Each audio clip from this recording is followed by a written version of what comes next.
boa noite. Boa noite, querida. Boa noite.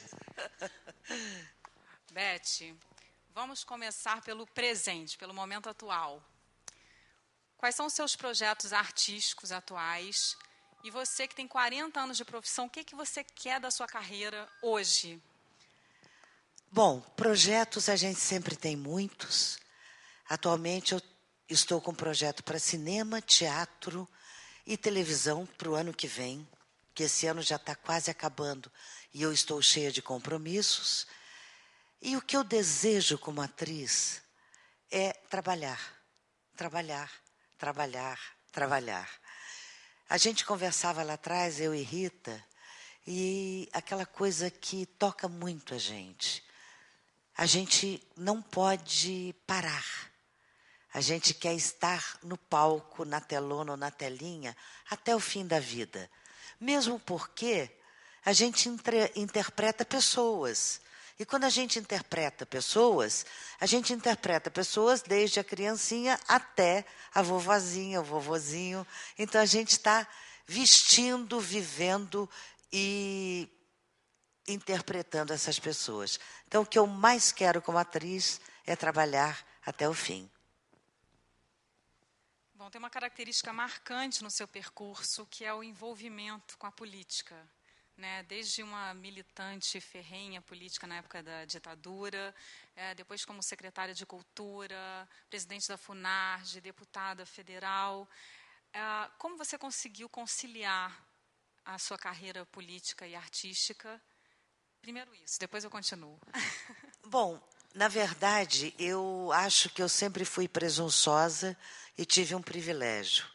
Porque desde muito nova, desde antes de entrar na adolescência, eu já tinha uma paixão pelas artes e tinha um hábito de fazer as coisas de uma maneira comunitária, de uma maneira grupal. E eu acho que isso me levou para a compreensão política e, ao mesmo tempo, para o desenvolvimento como atriz. Eu, a vida inteira, tive como atividade principal a artística, mas eu não ficava quieta como cidadã. Eu não conseguia ficar quieta, sentindo os problemas à minha volta e querendo participar de alguma maneira, ou para tentar resolver, ou para reagir. E isso me levou ao movimento de organização contra a ditadura e, mais tarde, me levou a um mandato de deputada federal e depois de secretária de Cultura do Estado de São Paulo e depois de presidente da FUNARJ. Na verdade, eu confesso para você, Rita, e para vocês que estão na plateia, que eu nunca pensei em carreira política. Eu pensava como cidadã em participar. Sabe aquela história da coceirinha? Eu nunca, em nenhum momento, consegui ficar quieta quando alguma coisa estava acontecendo e eu achava que não estava certo ou ficava curiosa em participar daquela coisa, se achava que era boa. E quando eu fui convidada a me candidatar a deputada, eu levei um susto. E só aceitei por estar num momento onde eu achava que eu podia contribuir para ideias políticas. Eu sempre falo isso e me perguntam assim, a vida política nunca mais? Eu falo, não, a vida política sempre. Porque eu acho que nós todos somos políticos, nós todos temos uma opinião, mesmo que essa opinião seja não quero saber de nada, é uma opinião. Eu acho que o ser humano, vários filósofos já colocaram isso, é um ser gregário e é um ser político. Então, eu sempre vou fazer política. Agora, ser candidata, cumprir um mandato ou exercer uma função pública não é um desejo, uma vontade. Pode acontecer ou não. A minha vontade básica, principal e eterna é ser atriz. Bom, já que você teve essa experiência, uma pergunta muito particular, que me dá curiosidade. É frustrante ter um cargo público ou não? Dá para realizar os sonhos, enfim, que a gente gostaria de realizar ou por motivos de força maior é impossível? Rita, adorei tua pergunta, porque eu aprendi muito, tanto no Poder Legislativo, na Câmara Federal, quanto no Executivo. E eu acho que a gente tem uma formação cultural, compreendendo aí a informação e formação que a gente tem da participação da cidadania e da sociedade como um todo, muito perigosa. Porque, na minha geração, por exemplo, nós fomos cerceados de qualquer participação. Quando os militares tomaram o poder e a lei era todo mundo em casa, ninguém conversa, ninguém se manifesta e tal. E a gente considera um pouco esses poderes públicos como uma instituição que está fora do nosso alcance ou totalmente paralela à realidade em que nós vivemos. E por essa experiência que eu digo que me enriqueceu muito, eu entendi o que é o poder público e o que ele reflete à sociedade brasileira. Enfim, não dá para realizar os sonhos, porque os sonhos são infindos. E a gente consegue realizar alguma coisa, quando a gente tem vontade e luta por aquilo. Agora, quando a gente quer mais, eu acho que a gente tem um compromisso, e aí é que eu chamo a atenção para essa concepção que eu tenho do poder público, que eu acho que a sociedade tem que se impor, porque as funções públicas são funções delegadas, são eleitos que depois podem ser substituídos e são instituições que servem pela contribuição que nós fazemos, pelos impostos e etc. e tal. Então, acho que a sociedade tem que estar mais presente, mais organizada, cobrar mais, exigir mais e vetar mais. Então, eu não considero essa experiência frustrante, porque foi rica, porque me fez conhecer um outro mundo que eu não conhecia no cotidiano e, ao mesmo tempo, me fez entender melhor a relação instituição pública e sociedade.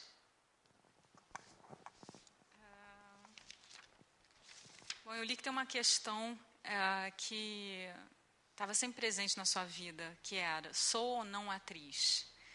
E eu achei isso tão interessante como atriz, porque acho que é uma boa dúvida para uma atriz ter pertinho assim. Essa questão, como ela é para você hoje, depois de 40 anos de profissão? Sabe que a gente não combinou nada lá atrás, né? Ela foi adorável, carinhosa, gentil, e eu estou adorando as perguntas, que são perguntas muito, muito, muito sérias e fundas. Obrigada. De verdade, a gente não combinou mesmo, né? Olha só, eu tenho orgulho e muita felicidade em ser atriz. Mas o ser atriz é um presente, é uma dádiva. Porque eu comecei muito pequena nos colégios, depois eu fui para o teatro infantil, depois eu fui para o teatro profissional, e eu nunca tive a formação da escola. Aliás, é uma reivindicação que eu levanto muito, porque houve escolas maravilhosas no Brasil, há ainda poucas escolas, e eu acho que tinha que ampliar essas escolas. E cada trabalho era um desafio, cada trabalho era um questionamento, e muitas vezes eu sofri muito, achando que eu não era suficiente atriz para fazer aquele personagem, para interpretar aquele papel. Hoje eu tenho essa alegria, esse orgulho, não por sentimento pessoal, mas porque amigos diretores, atores, talentos extraordinários, me deram a garantia de que eu sou atriz. Beth, nesses 40 anos, você tem 37 novelas. Novelas importantes, novelas incríveis, que depois a gente vai falar um pouquinho sobre elas. E tem peças também muito importantes. Você fez Gota d'Água, foi a montagem da Bibi, né? Foi a primeira montagem. A primeira montagem histórica.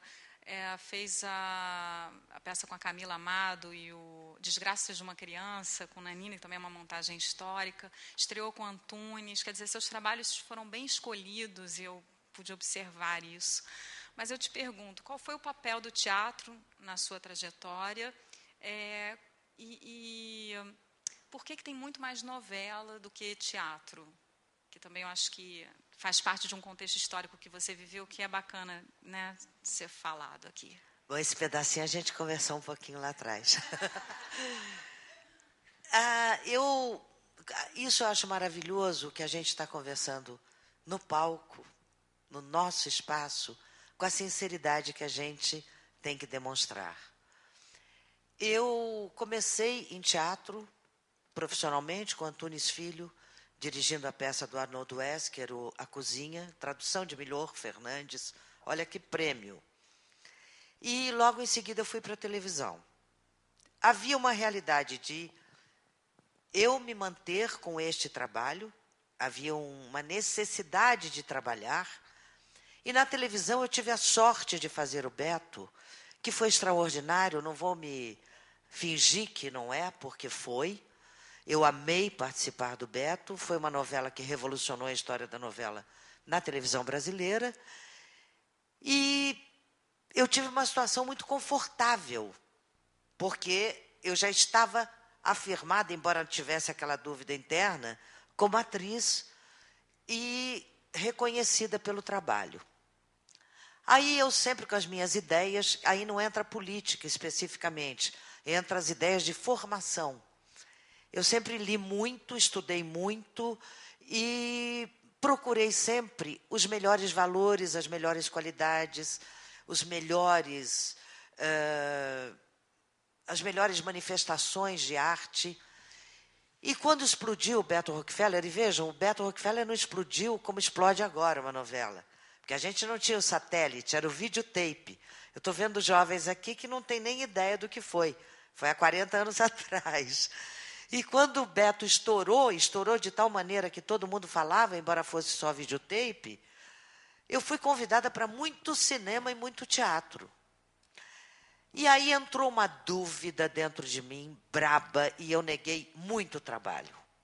No cinema, a gente estava no momento, aí sim entra a política, da repressão aos grandes autores, aos grandes debates, às grandes peças dramatúrgicas que falassem das relações humanas, e entrando por um viés muito perigoso, que era das peças meio que copiando a comédia de costumes, mas descambando para peças de apelo sexual. Não era sensual, era sexual. E cinema me chamaram para muita pornochanchada. E eu, quando lia os roteiros e os textos teatrais, dizia assim, o que eu vou fazer como atriz? Eu não preciso trabalhar como atriz para fazer isso. Teve uma vez que eu briguei com o diretor de cinema por telefone, e eu falei para ele, você não quer uma atriz, você quer uma mulher pelada, deitada na cama, do começo ao fim do filme. E era isso. Esse era o meu jeito de conceber.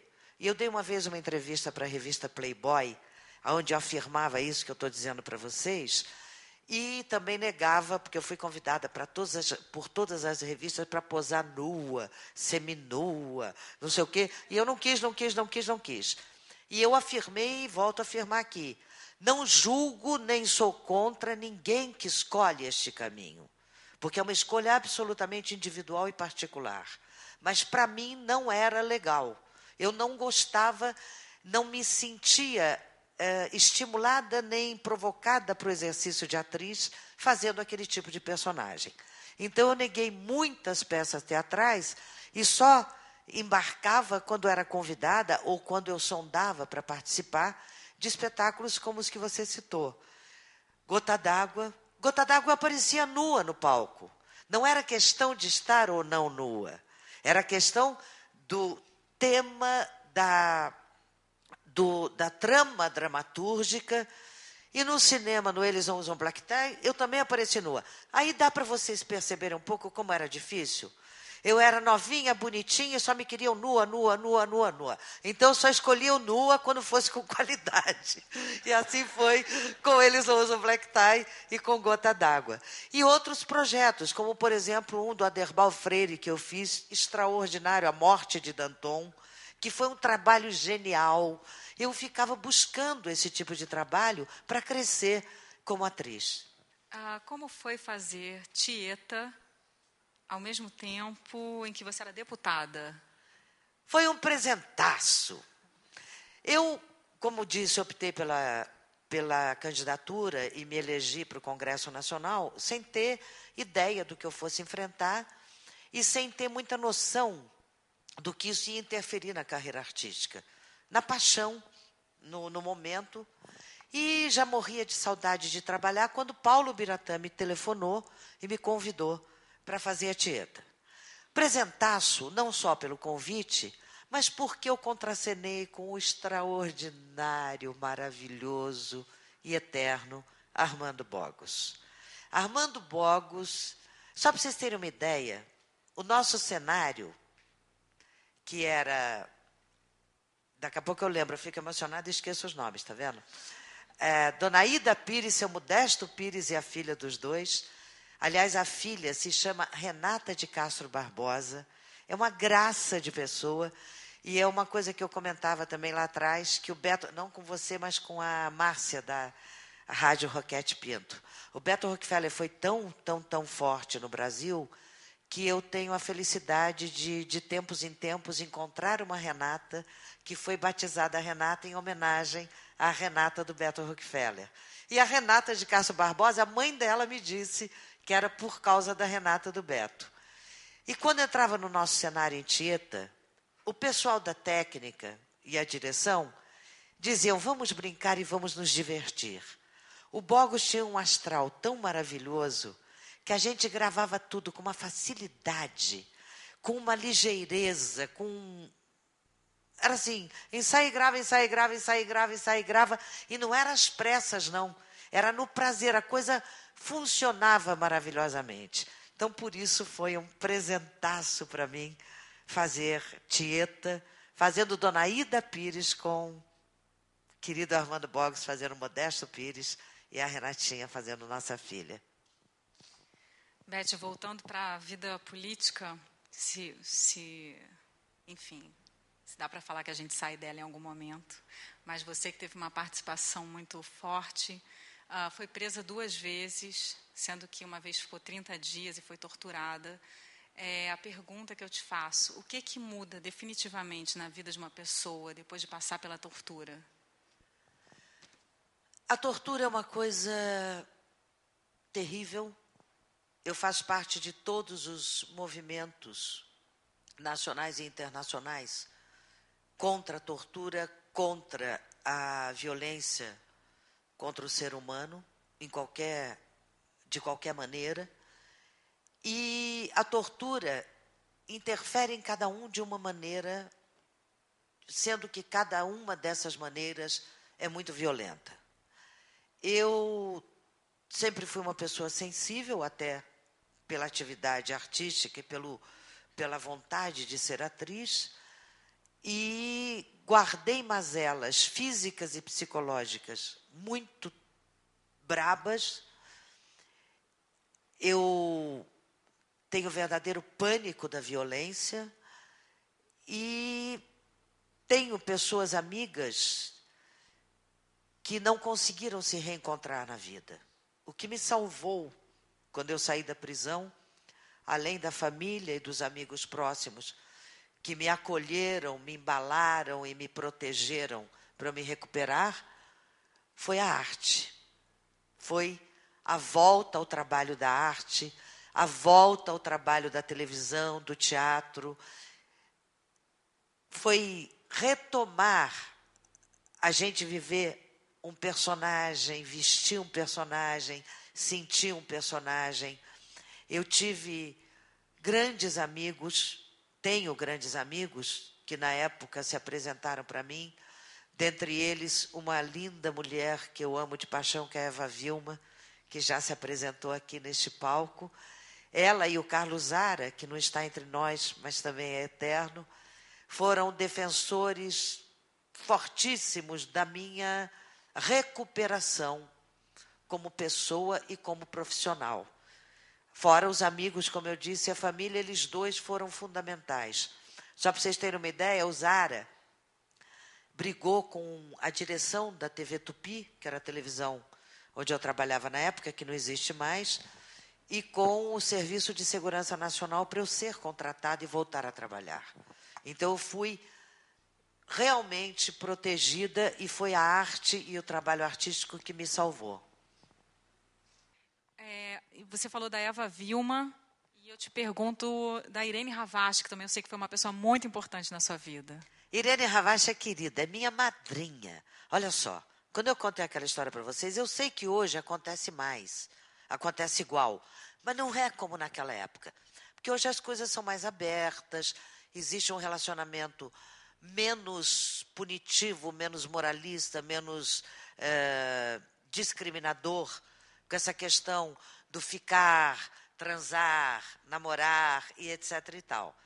Mas na época, quando os homens queriam as mulheres, então chegava gente novinha e tal, eram verdadeiras aves de rapina. E por que a Irene foi minha madrinha? Na peça que nós estávamos trabalhando juntas, a cozinha, a peça vinha para o Rio de Janeiro e eu ia prestar vestibular para Sociologia na USP, porque eu estava fazendo cursinho pré-vestibular, então não ia poder viajar com a peça. E pedi se a Irene conhecia alguém que ela pudesse me apresentar na televisão, porque o meu cursinho era tarde e eu não tinha como ter um outro trabalho e eu queria continuar trabalhando como atriz. Ela me apresentou o Cassiano Gabus Mendes e eu fui recebida por ele. E aí é que é a história que eu fiz o preâmbulo. Eu cheguei na TV Tupi, a Irene estaria me esperando na porta, mas ela não pôde estar. E tinha uma escadaria, eu fui subir na escada, tinha uns homens. Eles me olharam de uma maneira que eu saí correndo e ia voltar para o carro. Meu namorado me deixou, juro para vocês. Aí o meu namorado, que era bacana, falou assim, deixa de besteira, vai lá, enfrenta eles. Aí eu subi. Aí subi o elevador, fui para a sala da direção, estava o Walter Foster, o Cassiano Gabus Mendes e mais 2 outros diretores e a Irene. Aí eles começaram a me olhar, começaram a falar umas bobagenzinhas. A Irene falou assim, escuta, ela é minha amiga. Qualquer um de vocês que tente falar alguma coisa ou tente tocar um dedo nela, eu dou porrada, entendeu? Foi assim. Eu achei lindo, porque aí eu me senti outra vez protegidíssima. Quer dizer, pela primeira vez, a outra foi posterior. Ela me protegeu muito, uma querida amiga. E quando eu falo eu tenho orgulho de ter uma madrinha, é porque assim, você tem um padrinho. Já entra malícia. Mas não, eu tenho uma madrinha que me defendeu. Você fez uma cega numa novela. Qual foi a novela? Foi Superplá. Isso. E teve todo um processo de trabalho que eu achei super interessante. Enfim, fala um pouquinho sobre esse processo. Aí é que entra o que eu falo do eterno aprendizado da gente, né? Eu acho que nenhum ator, mesmo os maravilhosos que se formaram em escola, e eu acho que eles vão concordar comigo, acho que você pode concordar tendo se formado, a gente nunca está pronto nem acabou a formação. A gente está sempre pesquisando, trabalhando, procurando, buscando e aprimorando o trabalho. Quando eu fui, o Braulio Pedroso escreveu o Beto e logo em seguida veio a novela Superplá, que era uma novela genial. Eu até adoraria que ela passasse hoje de novo. Uma vez eu conversei com o querido Paulo Biratã, que já se foi, e outro dia eu conversei, algum tempo atrás, com a Denise Sarraceni, também querida amiga, sobre isso. Superplá era o seguinte, era um cara chamado Plácido, que era o Rodrigo Santiago, maravilhoso, que também se foi. Ele era um cara calminho e tal. Aí ele tomava um Guaraná e virava o Superplá. Era um barato. Era como se fosse uma história em quadrinho. A Marília Pêra e o... Ai, meu Deus, como é que ele chama? Bom, a Marília fazia uma personagem, Hélio Souto e Marília Pêra faziam Baby Stompanato e Jandira Martini, que era um casal de gangsters. A novela era deliciosa, o Braulio era genial escrevendo. E eu fazia a ceguinha, a Titina, que era apaixonada pelo Superplá e depois conseguia ter uma cirurgia e se salvar e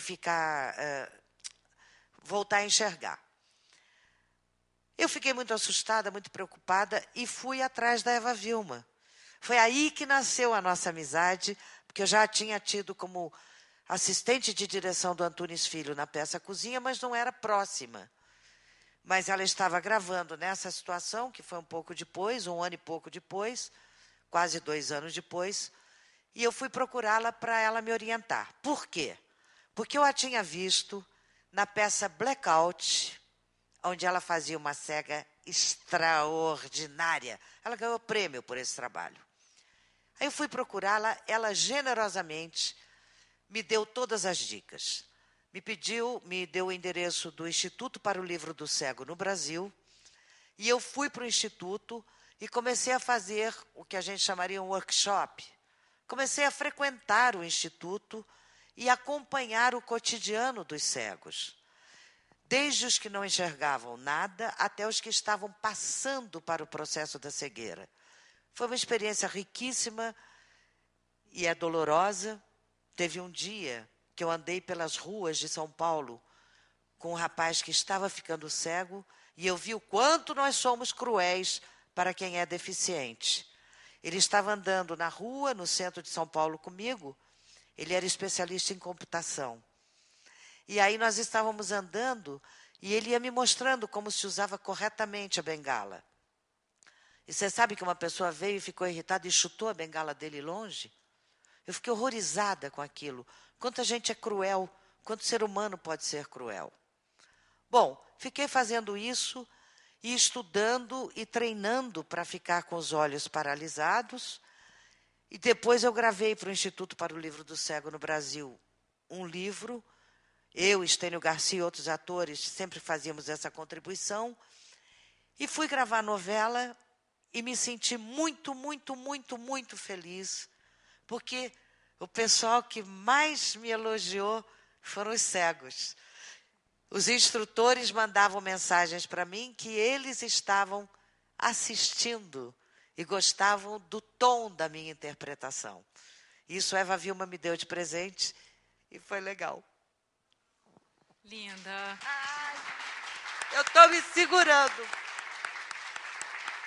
Trouxe o lencinho. Beth, não é difícil de perceber que você é muito sensível e afetiva e, ao mesmo tempo, tão forte, enfim, tão cheia de ideais. Eu lendo o livro, eu fiquei pensando nisso, porque em vários momentos você para e fala, eu vou parar para chorar agora. E agora eu estou conversando com você enfim, você vem essa emoção forte, é lindo isso, que realmente não tem filtro, acontece. Eu te pergunto uma coisa, você, essa pessoa tão afetiva, e que fala dos amigos, das atrizes, desse relacionamento que ao longo da vida você foi construindo, como você sente hoje, no nosso tempo, com um mundo tão competitivo, né, em que os ideais foram tão massacrados, todo mundo tão desacreditado em ideais. Quer dizer, parece que o que move o ser humano realmente é a competição pela competição. No meio artístico, no nosso meio, como você vê o afeto entre as pessoas, essa relação humana? Que olhar você tem para isso hoje? E se você conseguir traçar um paralelo dessa época em que você estava começando, enfim, eu gostaria de ouvir isso de você. Legal, difícil também de responder. Eu tenho essa emotividade e tento segurar. Quanto mais você tenta segurar, é pior, né? Porque aí explode. Você falou coisas lindas. Não precisa segurar. Né? Tá legal. Estamos aqui falando a mesma língua. Todos que estão aqui estão interessados na mesma coisa que eu estou e ela também, com certeza. Tá legal, adorei o que você falou. Deixa eu te falar.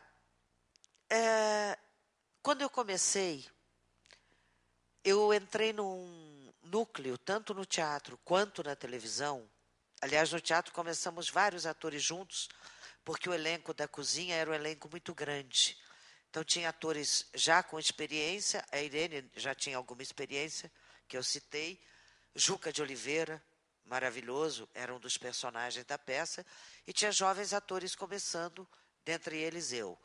E na televisão, o elenco do Beto era quase totalmente de atores experientes.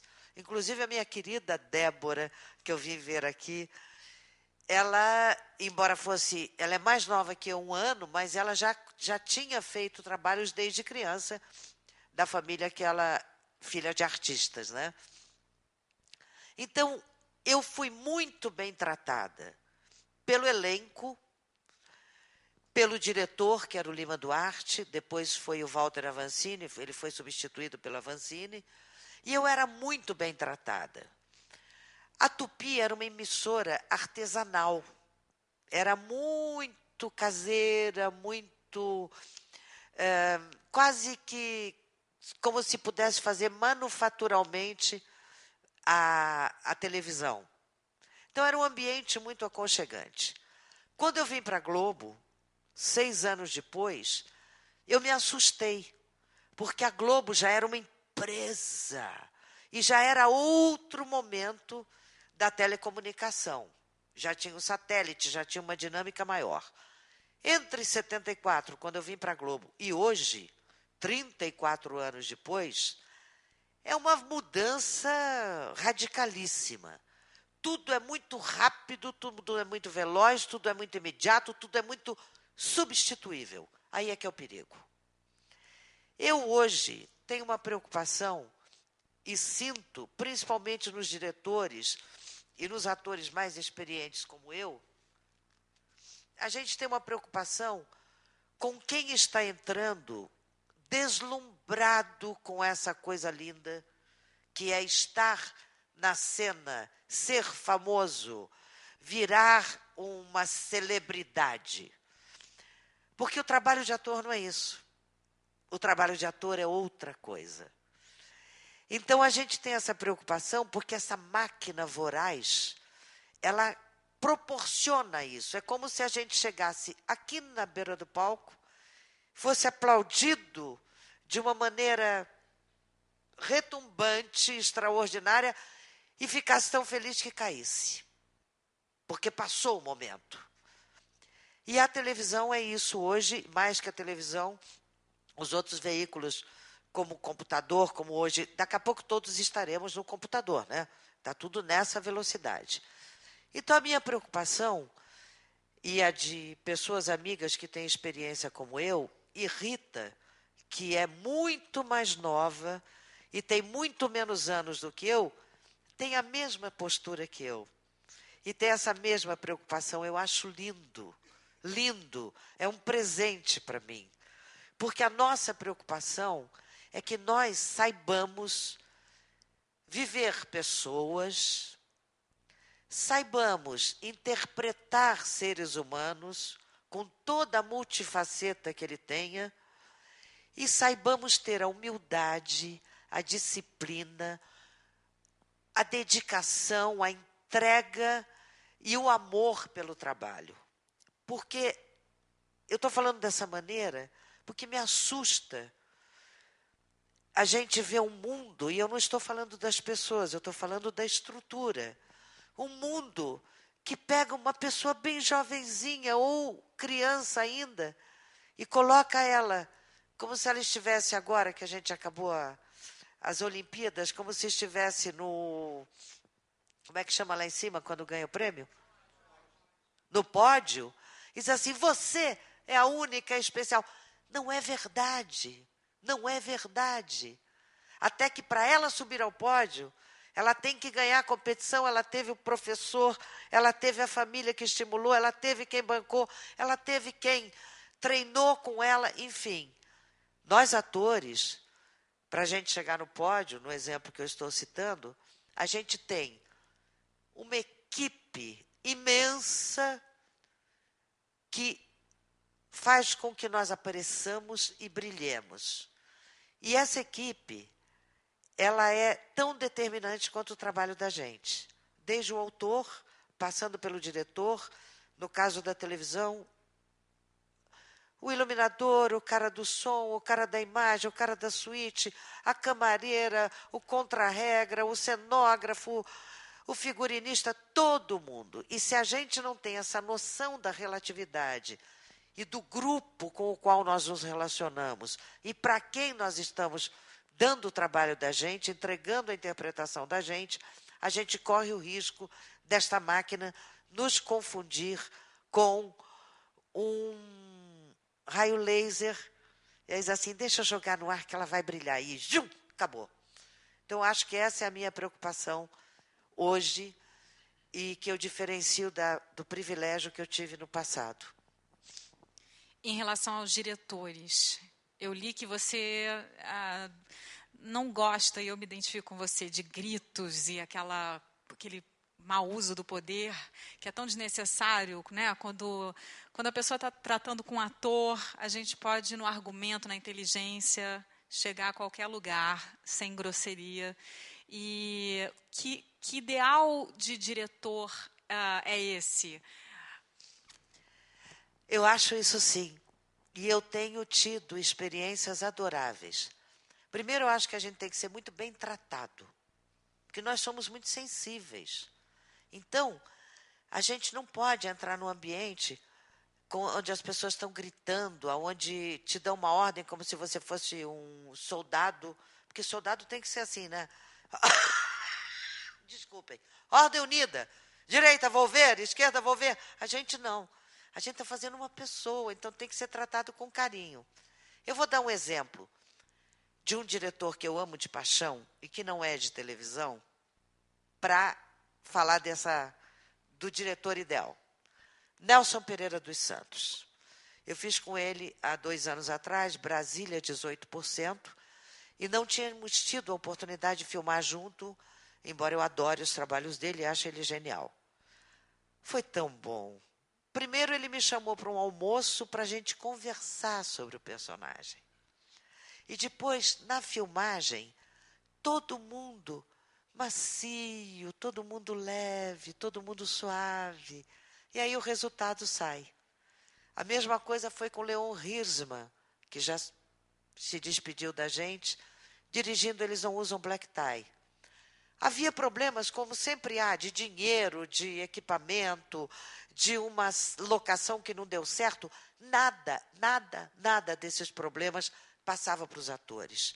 Então, a gente era tratado de uma maneira como se a gente fosse protegido para fazer o personagem.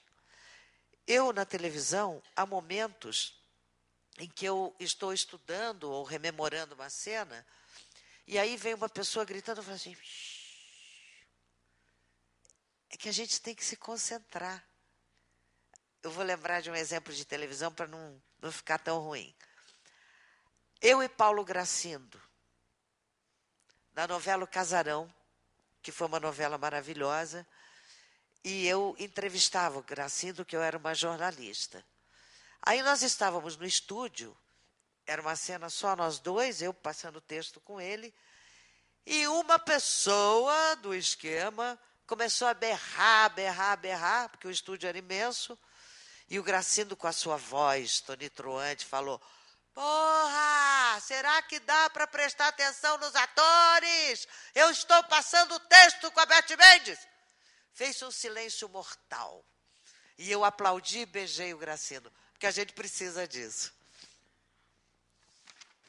Beth, a sua avó era índia? Era.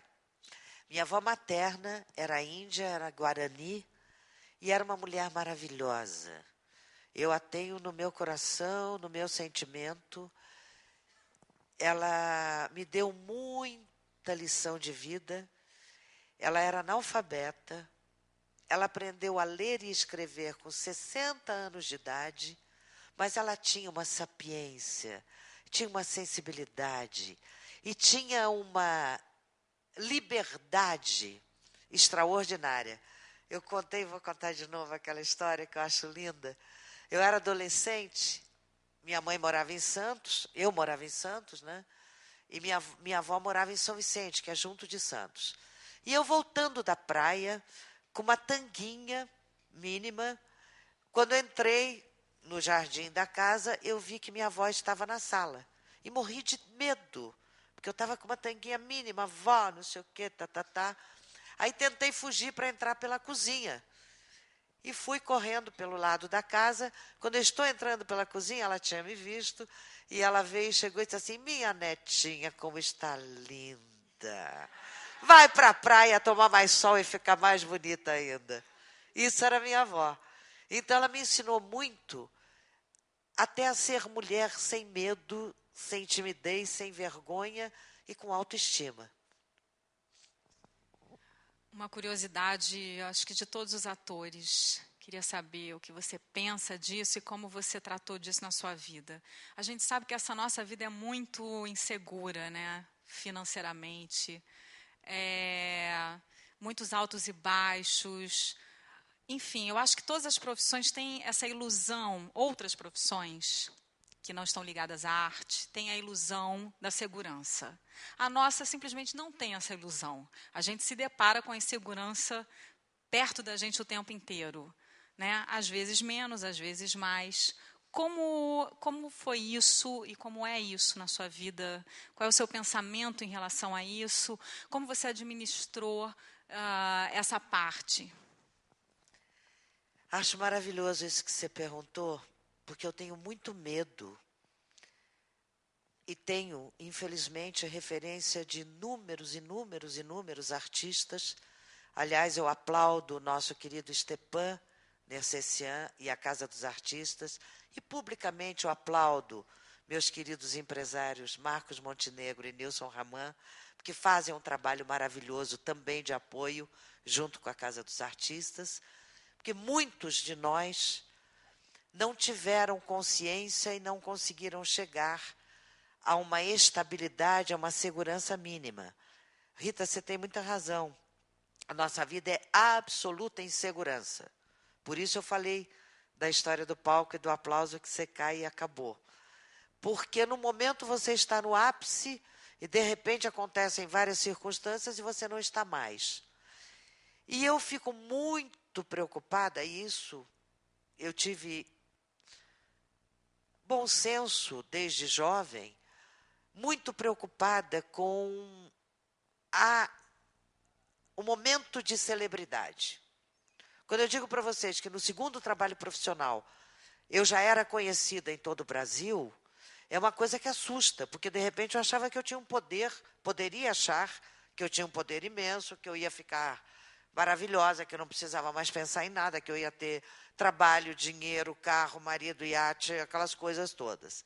Mas eu sempre tive essa coisa de pé no real, segura a realidade e tal. Eu passei por momentos de não ter trabalho por 1 ano, 2 anos, 3 anos, 4 anos. Dava uma tristeza, uma dor, um sofrimento. Eu me achava a última das últimas pessoas. Achava que ninguém gostava de mim, que eu não era ninguém, que eu já não tinha mais talento, que, enfim. Mas a questão de sobrevivência não era prejudicada, porque eu sempre soube a situação mínima e aonde eu posso chegar tendo cuidado com ter uma poupança, uma garantia, uma reserva para poder não ficar ao Deus dará. Então, essa questão para mim sempre foi uma situação muito boa, e é legal porque eu aprendi muito com isso.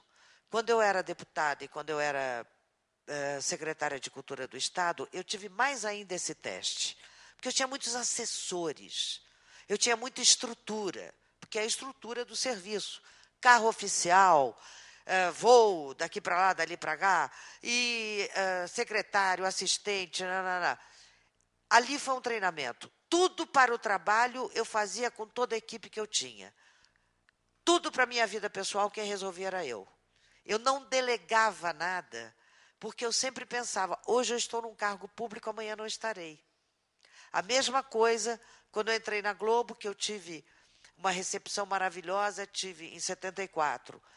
Tive muita imprensa, muita mídia, muita estrutura, mas eu ficava quietinha, cuidando das minhas coisas, cuidando do meu mês, como qualquer pessoa cuida do orçamento para não ter esse tombo, essa desilusão. Algumas vezes, é interessante falar sobre isso, porque algumas vezes, alguns colegas perguntavam para mim, ai, Beth, você anda de Fusca, você tem dinheiro e condição para comprar um carro importado. Falei, claro, mas eu adoro Fusca. Minha resposta era essa. Porque, não que eu não goste de um carro importado, mas um dia pode ser que eu tenha. Hoje, por exemplo, eu estou sem carro, mas não tem importância. A questão é essa, é você saber. Porque eu falo isso muito relacionando com a outra pergunta que a gente conversou antes. O deslumbramento é muito perigoso. Você é chamado para muita festa, chamado para muitos lugares badalados, aí você já quer chegar num carro bacana, com uma roupa finérrima e tal, e é aí que o tombo vem. Porque aí você entra nessa bola e aí começa a criar uma ilusão de que você pode coisas que você não pode. Artisticamente, o sofrimento é brutal. Então, cada vez que te chamam, quando você me falou da Tieta, que eu disse que foi um presentaço, embora eu estivesse numa função política, trabalhando, eu tinha muita saudade da atriz. E o convite para a Tieta foi maravilhoso. Antes da Tieta, teve um convite divino que eu chorava de emoção. Paulo José liga para mim e me convida para fazer O Tempo e o Vento. E eu falei, meu Deus, ele lembrou de mim. Ele me pediu para fazer O Tempo e o Vento. Então, isso é muito gostoso, porque para nós atores também tem essa coisa da vaidade.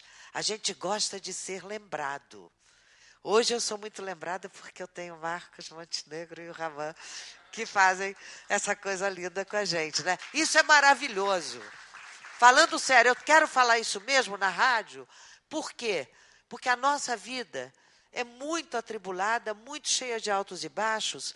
E eu, quando conheci o Marcos e o Raman, através da minha querida amiga Ângela Leal, eu já os conhecia socialmente, mas eu digo para que eu pudesse estar com eles, empresariada por eles. Quando eu os conheci, foi um bálsamo para mim, porque é muito difícil a gente cuidar de personagem, da administração da vida, de estudar, de aprofundar uma avaliação do trabalho da gente e ainda cuidar de vou arranjar trabalho, vou conversar com não sei quem e tal. É isso que eu agradeço e os elogio publicamente. Aliás, quero falar mais uma coisa, agora desandei a falar. É uma coisa muito importante que eu falo para todos os atores. Nunca a gente pode parar de estudar. Leitura, assistir espetáculos, assistir filmes, fazer ginástica, fazer aula de canto, a gente não pode parar nunca. Eu sei que isso é dito que todo mundo sabe, mas muita gente não faz. Ótimo. Eu fiquei inspirada agora e vou fazer uma pergunta que às vezes é delicada, mas com você eu sinto que não é.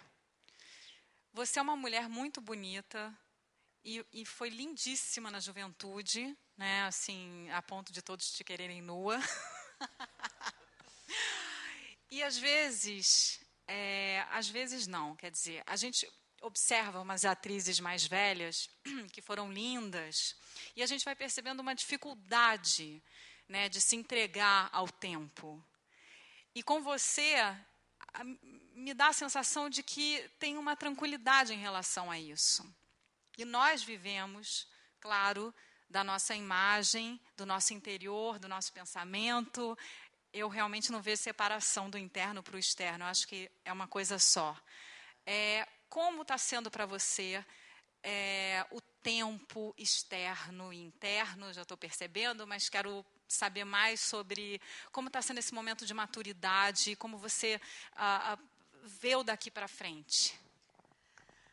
Eu acho fantástico isso que você está me perguntando, porque não é de hoje, parece até aquela coisa de história da vovó, não é de hoje, mas é real, não é de hoje, que eu sempre tive a filosofia oriental como um exemplo de valores e de aprendizado de vida. Os orientais, desde Buda, passando por diversas linhas, respeitam, homenageiam e aprendem com os mais velhos. E a gente tem uma cultura terrível do imediatismo, que é aquilo que a gente falou da televisão, e a nossa cultura é muito do jovem, do jovem, do jovem, do jovem. Lá atrás, quando eu era jovem, eu tinha essa concepção e essa busca.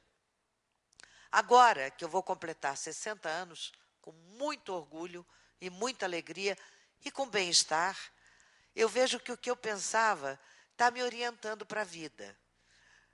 Eu me sinto muito tranquila, até comentava lá atrás, que eu estou um pouco cansada, porque eu faço coisa demais que eu já não devia fazer. Mas eu não consigo parar. Eu tenho uma hiperatividade natural e tenho uma vontade, uma garra de participar das coisas, de estar presente, de cada vez aprender mais, cada vez participar mais, e não paro. E eu sinto apenas uma questão, que essa é preocupante. Os personagens para atores que têm mais idade. Eu acho que a gente tem uma dificuldade de recepção, principalmente da mídia como um todo, para personagens com mais idade. E eu acho que isso é uma preocupação que a gente guarda dentro da gente. Nos últimos trabalhos, eu tive uma felicidade muito grande. Eu estava em Páginas da Vida e fui convidada para fazer a Dona Benta no Sítio do Pica-Pau Amarelo. Eu levei um susto, porque eu nem tinha acabado de gravar a novela quando já fui chamada, e fiquei feliz. Porque eu falei, já me querem imediatamente para outro trabalho. Isso é bom. Fiquei assustada porque, para mim, Dona Benta foi Zilka Salaberry.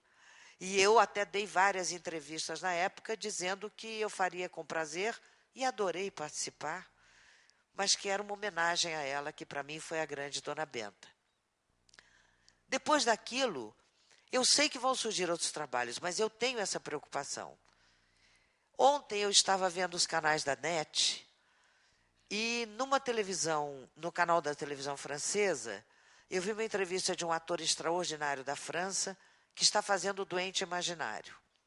Ele dava a entrevista para a entrevistadora no estúdio e eles foram ao palco e gravaram algumas cenas do ator. Eu achei genial, porque ele já é um ator com alguma idade, ele tinha um certo tremor na mão, que pode ser Alzheimer ou qualquer outra coisa, mas ele estava inteiro. E o diretor falava com a entrevistadora dizendo a genialidade daquele ator interpretando aquele papel. Num outro momento, mais tarde, eu estou num outro canal e vejo um filme seríssimo chamado, eu não sei se é Fever, porque não, ou Fever, não sei como é que é. Escreve F-E-V-E-R, não sei se fala Fever, em inglês. A Vanessa Redgrave fazendo um trabalho. Eu parei, eu não vi o filme inteiro, eu já tinha visto, mas eu parei e fiquei vendo a cena dela, com a consciência dela. Ela, com a idade dela, de cara lavada, toda ferida, com um pouco de feridas físicas, mas toda ferida na alma, interpretando. Aí eu achei aquilo maravilhoso. E eu acho que são eles que vão me orientar e eu vou até, se Deus quiser, a nossa querida Dercy trabalhando. Ótimo. Eu também me inspiro muito nesses atores europeus e eu me pergunto se a culpa dessa falta, né, de papéis, se realmente ela é dos autores, dos diretores, ou se realmente não é nossa, né, pelo medo de envelhecer, pelo medo de encarar algo da natureza de frente. Né? Talvez se todos começarem a pensar assim, quem sabe mais papéis interessantes para essa faixa etária, né? Não, enfim, a gente vai ter possibilidade. Antes de finalizar, você alguma vez teve medo de um personagem? Muitas vezes. Por exemplo, a cega que eu citei do Superplá, eu fiquei assustadíssima com esta personagem que eu ia interpretar e Eva Vilma me deu esse caminho para interpretar. Quando eu fiz um personagem que eu amei fazer, que foi no Rei do Gado, Donana, mulher do Zé da Araguaia, eu estava apavorada. Por quê? Porque eu sempre tive muito cuidado em falar direito, fazer as correções, e a minha preocupação era com o jeito simples da Donana falar, eu fazia uma caricatura e não consegui fazer. Aí eu tive um grande professor, a gente sempre tem grandes professores, que são os nossos amigos maravilhosos, Estênio Garcia. Nós fomos para uma fazenda em Goiás, pedimos isso à direção da novela, e ela nos deu essa permissão. Fomos para uma fazenda em Goiás, ficamos 15 dias vivendo naquela fazenda e acompanhando os trabalhadores da fazenda. É importante isso que eu estou dizendo para vocês, que é um pouco o que nós falávamos antes, do trabalho que a gente tem que ter em cada personagem. Tanto faz que seja televisão ou cinema, e evidentemente no teatro a gente sempre faz isso. Mas preparar é um trabalho muito delicado e um trabalho profundo. Mas aí nós fomos para essa fazenda e ficamos acompanhando todo o cotidiano dos trabalhadores da fazenda, quando conhecemos um senhor que cuidava dos cavalos e a filha dele, que nem era uma trabalhadora da agricultura, ela só cozinhava e trabalhava para o pai, e ficamos acompanhando eles dois para ver como é que eles se comportavam, para nos espelharmos neles, para fazermos os personagens. E às vezes o Estênio passava o dia com o pai e eu passava o dia com a filha, separados, ou ficávamos juntos, assistindo, gravando, ouvindo. Depois sentávamos eu e o Estênio na varanda da fazenda, com eles falando do jeito deles, e a gente começava a ler o texto que a gente já tinha e começava a ver a musicalidade crescer. Esse medo foi até quase o início das gravações. Depois eu relaxei, e como a gente diz, relaxei e gozei. Porque Donana foi uma delícia de fazer. Bom, encerramos essa etapa da entrevista e agora vamos começar uma outra etapa com as perguntas da plateia. Oi, boa noite. Eu queria saber o seguinte, você é uma das atrizes que trabalhou numa época onde a censura estava muito presente. Os artistas não podiam dizer o que realmente queriam, porque esse texto passava sempre por uma censura. Atualmente, a gente pode dizer que existe essa liberdade de expressão. Você acha que os palcos, a TV e o cinema, estão aproveitando bem esse espaço? Eu acho que, como eu falava antes da questão política, das instituições e da sociedade, eu acho que a gente tem uma necessidade da sociedade que é refletida nos palcos, na televisão e no cinema. Eu acho que hoje a gente tem produtos que são muito bons e tem muitos produtos que não o são. Eu vou exemplificar melhor com o cinema. Nós temos uma queixa do cinema nacional, da sociedade brasileira, que eu acho um erro fundamental. Eu já dei muitas entrevistas sobre isso, dizendo que o cinema nacional sempre foi, é e será muito bom. Mas nós cobramos do nosso cinema uma qualidade de prêmio, de Oscar ou qualquer outro prêmio mundial, quando o cinema americano, como exemplo, de cada 300 produções que usualmente eles fazem por ano, você tira no máximo 10 bons. Aqui no Brasil, se a gente consegue fazer 10 produções por ano, é maravilhoso, e querem que os 10 sejam ótimos. Então, eu acho que aí tem uma cobrança de nós para a nossa atividade cultural meio, como eu chamo, colonizada. Por que eu digo isso? Porque a gente gosta mais do que vem de fora e não do que a gente faz. Eu tenho um exemplo que me deixa muito orgulhosa, o filme que eu não vi, mas que dizem que é lindíssimo, direção de Murilo Salles, nome próprio, teve a minha querida Leandra Leal, premiada como melhor atriz no Festival de Cinema de Gramado. É um filme muito bom e que está em cartaz. Vejam. Tem outro exemplo. Um filme que eu vi em Gramado, belíssimo, A Morte A festa da... Como é? A festa da menina morta, do Matheus Nattergalli. É a primeira direção dele. O filme é lindíssimo. Ganhou vários prêmios, inclusive o melhor ator, o Daniel de Oliveira, que dá um banho. O garoto está um gênio no filme. Depois de Cazuza, que ele foi extraordinário, nesse filme ele está maravilhoso. A fotografia do Lula Carvalho é lindíssima.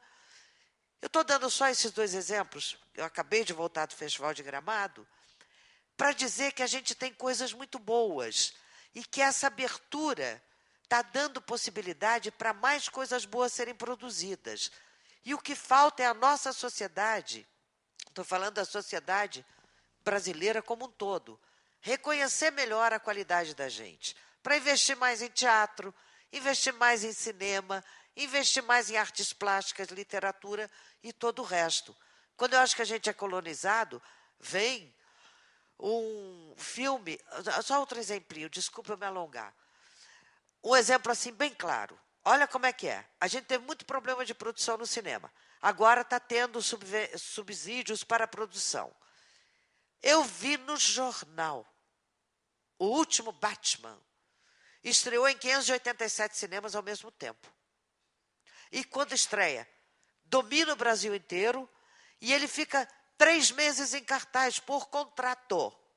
Enquanto isso, um filme nosso de qualidade que estreia, ele tem no máximo 2 semanas em cartaz. Essa é a relação de dificuldade. Eu acho que a gente tem que reagir e se gostar mais, como, por exemplo, a Índia, que produz muitos filmes e os estrangeiros entram lá assim, porque os indianos gostam de se ver no cinema.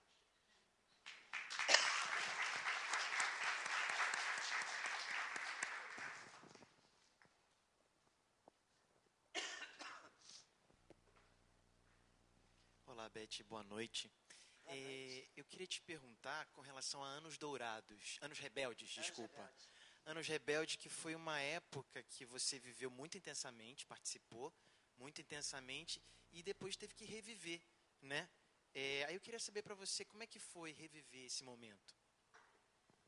Como foi participar? Participar de Anos Rebeldes. Olha, foi maravilhoso. O Gilberto Braga e o Denis Carvalho me convidaram e eu adorei participar. E, na época, muita gente que havia participado, como eu, de resistência à ditadura militar, fez críticas ao seriado Anos Rebeldes. E eu confesso para vocês que eu achei equivocadas essas críticas. Por quê? A TV aberta é um sinal que vai para todas as casas, todas as praças, ruas, lugares do Brasil inteiro. Era um tema delicado, difícil, e eu acho que foi magnificamente traduzido pelo Gilberto e dirigido pelo Denis, para que toda essa população totalmente diversificada pudesse entender o que foi tratado, refletindo uma época passada onde muita gente ou não acompanhou, ou não sabia, e muita gente nem tinha nascido para ver. Eu adorei participar, foi um presente para mim. E eles também me deram outro presente. Eles pediram que eu fizesse oficina com os atores jovens. Então, a gente fazia reuniões e eu contava, retratava um pouco como era a minha vivência na época, para o pessoal entender como é que tinha sido. Então, isso foi muito gostoso também.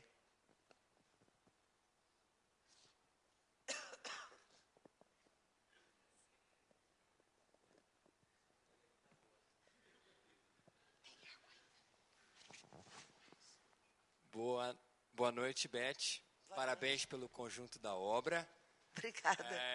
Eu queria aproveitar e voltar atrás um pouquinho na questão de você ser uma artista que passou pelo cargo público.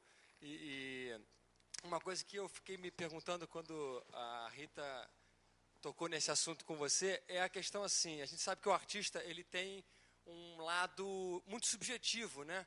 Da criação, da sensibilidade, e você é uma pessoa extremamente sensível, e a gente nota isso com muita clareza, como a Rita bem observou. Como é no lado político, né, no lado, você, deputada federal, enfim, participou de uma eleição, de um processo eleitoreiro, depois, efetivamente, no exercício do seu mandato. como é que é essa questão objetiva da política se deparando com a questão subjetiva da atriz, assim, da criação, e lá é uma questão assim que você realmente tem que lidar com instâncias que não passam tanto pelo viés da criação e da sensibilidade artística. Isso te incomodou? Você tirou de letra isso? E se isso também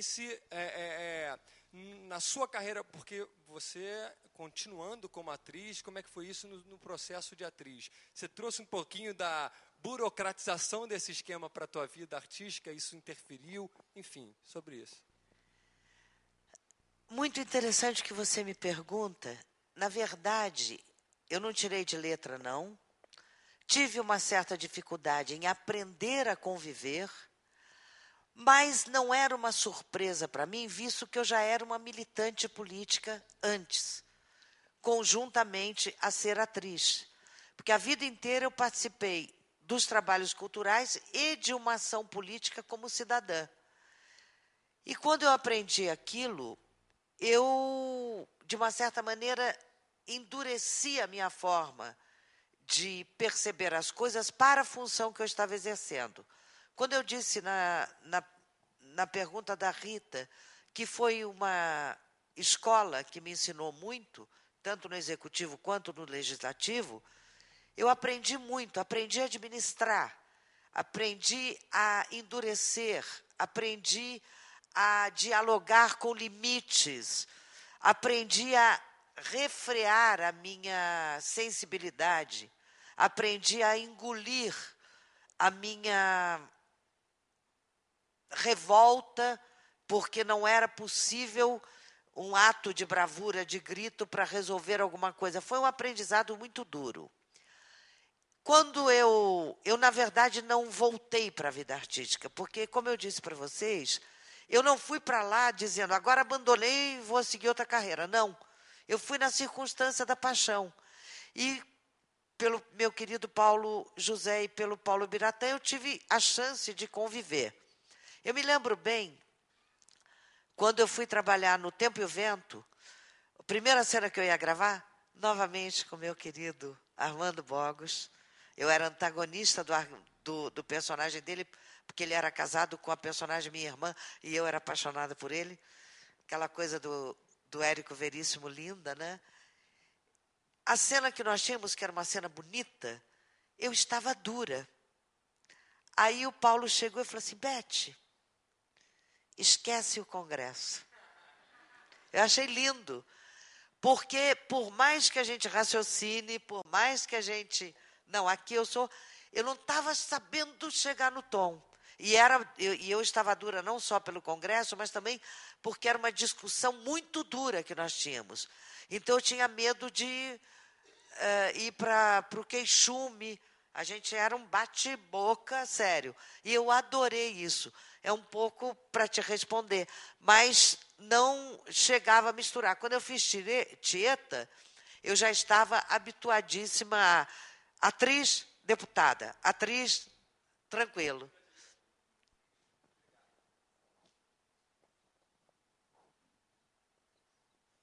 Boa noite, Beth. Boa noite. Eu gostaria de que você relembrasse uma história que, assim, eu curto muito, que é na época da Sinhazinha Flor, quando você jogava bola com a equipe da novela. Eu não estou conseguindo te ouvir direito. Quando você jogava a bola com a equipe da novela na Sinhazinha Flor. Eu queria que você contasse, porque é uma história legal, né? E é engraçado também que você ganhou o apelido de Betão Bom de Bola.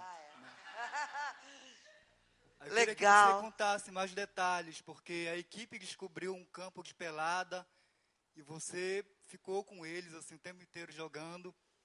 E eu acho que foi uma novela deliciosa também de gravar, né? Obrigada. Quando eu falava aquela coisa da época da mulher objeto, da fêmea, aquelas coisas todas que eu reagia, eu sempre fui muito afetiva e me relacionando muito pela amizade com as pessoas, com as mulheres, com os homens, com tudo. E muito intrometida, eu quero saber de tudo, estou querendo procurar as coisas e tal. Na época que eu era adolescente, lá no começo da adolescência, que eu morava aqui no Rio de Janeiro, Eu discutia futebol com os garotos e ficava dizendo, não, o sistema é 4-3-3, não, 4-3-4 é melhor. Ficava nessa brincadeira de esquemas de jogo. Aí vou gravar Sinhazinha Flor, Erval Rossano dirigindo, e vamos para a Conservatória, que é uma delícia de cidade, a cidade da Seresta. E aí a gente ficou lá hospedado e sabe que fica a equipe inteira junto e a gente trabalha e não tem mais nada para fazer. E eu sempre fui avessa, acreditem se vocês quiserem, avessa à fofoca, à maledicência. Eu não gosto, me faz mal. Então tinha um pouco uma coisinha assim, outro pouco assim, e aí eu ia para o pessoal da pesada, o pessoal da técnica, o pessoal da produção. Aí eu jogava bilhar com eles à noite, e eu não sabia jogar nada de bilhar. Mas o criador dos cavalos, que eram usados na gravação, era um as no bilhar. Então ele preparava a bola e eu só precisava encaçapar. E a gente era campeão e ganhava todas. E aí descobrimos, uma vez que eu estava numa cachoeira, eu fiquei ouvindo o pessoal jogando bola, porque a cachoeira era aqui, digamos assim, e aí você fazia uma subidinha e lá atrás tinha um campo de pelada. Campo de pelada é campo de terra, né? Aí estava o pessoal da técnica jogando. Aí eu falei, eu também quero jogar. E veja a coisa louca que é. Na época tinha aquela sunga zazá, lembra? Para os homens que não tinha o buraquinho, era inteira.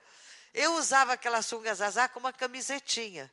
Aí não tive dúvidas, tirei a calça que eu estava vestida, fiquei com a zazá de camisetinha e não estava nada transparente, nada aqui, né? E eles me respeitavam muito. Eu entrei no jogo contra o outro time, eram 11 homens de um lado, 10 homens de uma mulher do outro, e a gente jogava e um dava porrada no outro, dizia assim, só não vale no peito que dói na cabeça que é machucada. Olha, a gente xingava, gritava, berrava, foi uma delícia. E nenhum deles, em nenhum dia ou momento, foi indelicado ou grosseiro comigo. A gente tinha essa cumplicidade respeitosa. Depois, outras atrizes foram querer jogar, mas não deu certo. Elas não sabiam chutar, elas não sabiam xingar, porque eu entrava no campo e virava um jogador. E não é a primeira vez, gente, eu estou falando sério. A única vez. Depois eu fui para a TV Cultura, em São Paulo. Quando eu não estava mais aqui na Globo, eu voltei para São Paulo. E eu fui gravar um especial que a Cacilda Becker tinha feito eles faziam teleconto e teleromance na Cultura. E a Cacilda Becker tinha feito um filme chamado Floradas na Serra, que ela era protagonista. E eu fui convidada para fazer Floradas na Serra, para fazer o personagem que foi da Cacilda. A gente gravava em Campos do Jordão, com aquele frio de Campos, era história de pessoas que tinham tuberculose, iam se tratar, e a protagonista era tuberculosa. Então, íamos gravar lá em Campos do Jordão, aí à noite, cheia de agasalho, tênis e meias de lã, eu ia jogar com os técnicos futebol society, em quadra de cimento dentro de um galpão. E a gente jogava também. Aí, eu volto atrás, na Globo, aconteceu esse lance engraçado. Joguei na Globo, joguei lá, joguei na Bandeirantes, jogava em toda emissora. E eu sou muito amiga do Juca Kfouri, que é foi diretor da revista Placar, e hoje tem programas de televisão e escreve em jornal. Uma vez o Juca até me convidou para escrever quando regulamentaram o futebol feminino. Aliás, as mulheres estão dando um show. Parabéns ao time feminino e à Marta, que perderam, infelizmente, porque mereciam o ouro, e as nossas meninas do vôlei, né? E a nossa Maureen, que arrebentou no salto em distância. Mas, na época, eu estava lá na Globo, e passou o tempo, 2, 3 anos, e o Marcos Paulo estava conversando comigo sobre um outro assunto, ainda era no Jardim Botânico. Aí passou um companheiro da pesada do jogo, falou, e aí, Betão, bem de bola? O Marcos Paulo arregalou os olhos. Eu disse, o que é isso, Beth? Falei, não, não é nada do que você esteja imaginando. Eu sou parceiro de futebol, da pesada, e lá eu sou Betão bom de bola.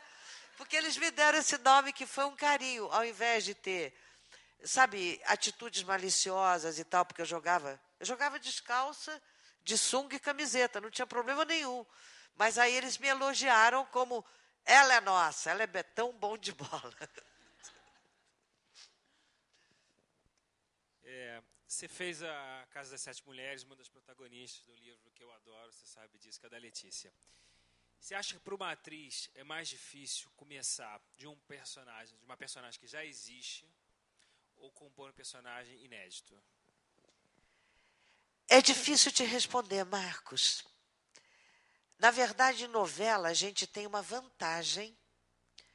Hoje nem tanto, mas teve uma época que tinha mais. Hoje ainda acontece isso, mas tem vários outros fatores que interferem para impedir isso.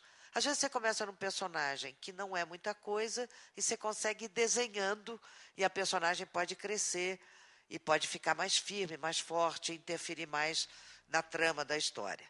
Quando é um personagem pronto, tem a dificuldade de você não ter essa evolução. Mais ou menos. Porque na leitura da imagem acontecem coisas que podem surpreender. Por exemplo, a Casa das Sete Mulheres, que foi um trabalho que eu amei participar.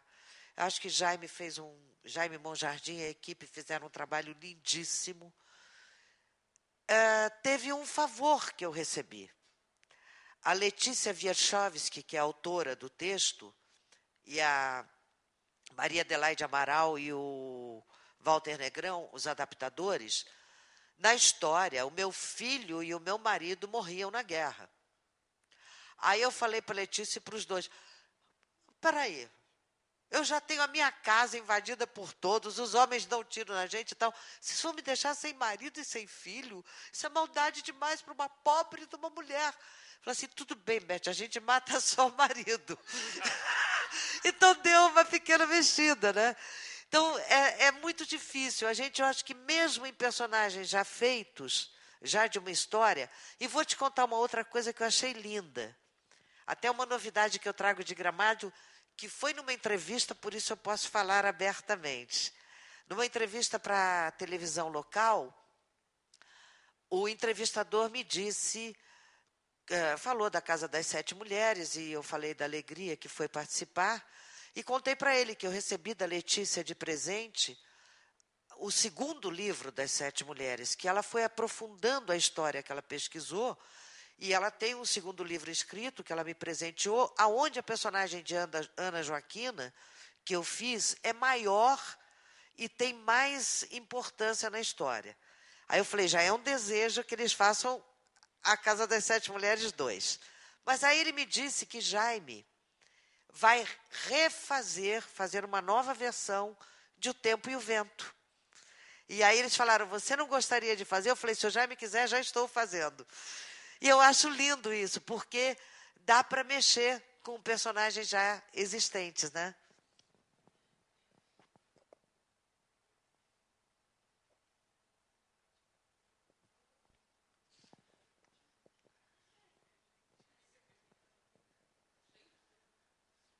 Querida, eu gostaria de saber se, mesmo com esses anos todos de carreira que você tem, ainda existe algum personagem que você tem muita vontade de fazer e por quê?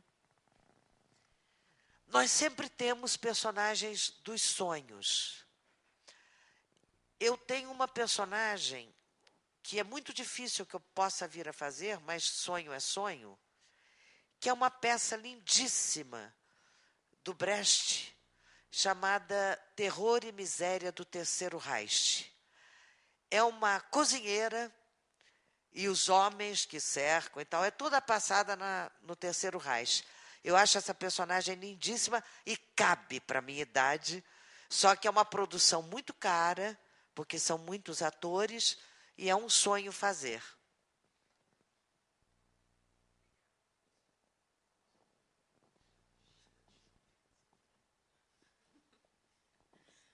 Olá. Você falou sobre políticas de incentivo cultural, né? E com relação a esse momento de relativa democratização da cultura, eu queria saber qual o seu olhar sobre esse momento no qual vivemos, onde se discute muito a questão do mercado da cultura. Eu acho que nós temos uma... Quando eu falei da nossa história brasileira e da cultura nossa, que é muito prejudicada, e da própria cultura de colonização que a gente sofre, eu acho que a gente sempre tem o começo, depois volta, o começo e volta, o começo e volta. E nós estamos no processo democrático, graças a Deus, desde o final do século passado, né, que a gente já está no século XXI, e eu acho que aí sim é necessária uma interferência organizada da sociedade e especificamente da área cultural, da área afinada com a matéria, para que a cultura tenha mais amplitude, mais fomento, mais subsídio e mais espaço para a sociedade, o público, enfim, todos os setores sociais poderem ver mais. Eu li uma entrevista no Globo há alguns dias, ou uma matéria, me falha a memória se era entrevista ou matéria, muito interessante, que a gente está no Rio de Janeiro com alguma dificuldade, com problemas sérios com relação à cultura, de espaços públicos que estão num chororô de teatro tal vai privatizar ou não vai, aquelas coisas chatas.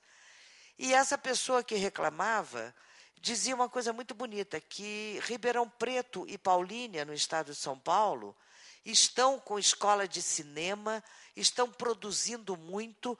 Assim, foi uma pessoa da Rio Filme que falava do que a Rio Filme já pôde fazer e questionando o que não faz mais. Então, falando do cinema especificamente, eu acredito, continuo idealista, que quanto mais pressão se possa fazer, mais você consegue conquistar. Eu acho que é tudo pela pressão. Eu estive no Ceará há mais ou menos 8 anos, no Dragão do Mar, que havia sido feito pelo governo do Ceará, que é um espaço lindíssimo, que tem teatro, cinema, escola, espaço para artes plásticas, tudo. Eu vi que não era só a vontade do governante, havia uma pressão da área cultural e da sociedade exigindo isso dele. Então, eu acho que isso é uma coisa que a gente precisa muito, até porque a gente tem produções lindíssimas.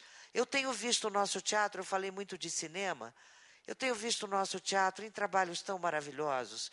Eu fui ver o nosso querido Renato Borg, no Centro Cultural da Caixa, fazendo um trabalho lindíssimo. Ele e a sobrinha, que eu não conhecia, Luciana Borg, atriz extraordinária, num trabalho maravilhoso. E fui ver, porque eu não tinha podido ver, porque estava trabalhando muitos dias de gravação, tanto no sítio quanto em Páginas da Vida, o maravilhoso Edwin Luiz fazendo Eu Sou Minha Própria Mulher. Vejam, a gente tem muita coisa boa. E volto naquilo que eu falava inicialmente. Não é para você que eu digo isso, eu digo para mim. Quando eu começo a me queixar, eu começo a procurar. Porque, de repente, eu acho que a gente não tem nada bom e a gente só vê coisa boa aparecendo. Beth, eu vou encerrar, mas eu quero te dar os parabéns pelo seu idealismo, pela sua força, sua sensibilidade, seu canal tão desobstruído de sensibilidade é tão lindo. E dizer que eu realmente estou te admirando muito e adorei fazer essa entrevista com você. Te agradeço. Parabéns pela sua trajetória, que um dia eu venha trabalhar com você. Tomara. Deus te ouça, querida. Adorei você.